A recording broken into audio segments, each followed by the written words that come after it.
Hello, c'est HR, votre chroniqueur. Alors aujourd'hui, comme tous les samedis, je vous présente un film from Asia. Plus précisément, un film indonésien, qui a pour titre original Serbian Malt, qui est sorti en 2011, mais que vous connaissez tous avec le titre The Raid. Polar d'action totalement innovant, réalisé par l'anglais Gareth Evans. Alors oui, il n'y a que Gareth Evans qui soit étranger à l'Indonésie.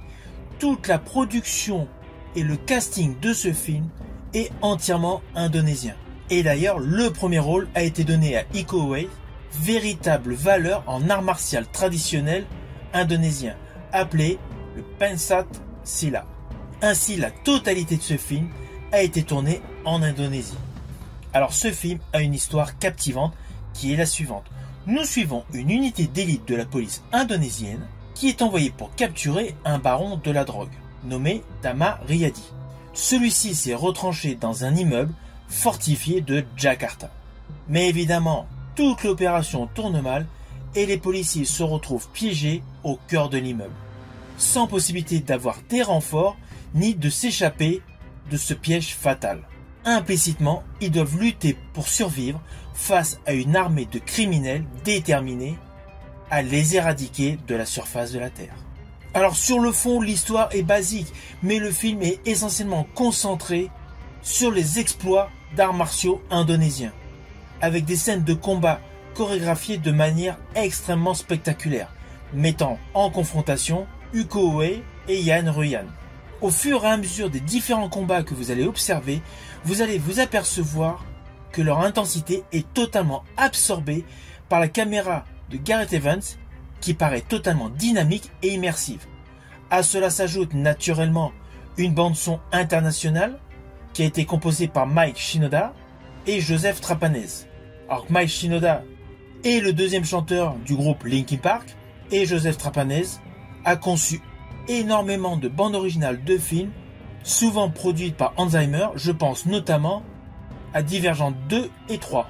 Mais perso, ma BO préférée de Joseph Trapanese est celle où celui-ci a participé avec Anthony Gonzalez pour les besoins du film Oblivion, sorti en 2013, mettant en vedette Tom Cruise.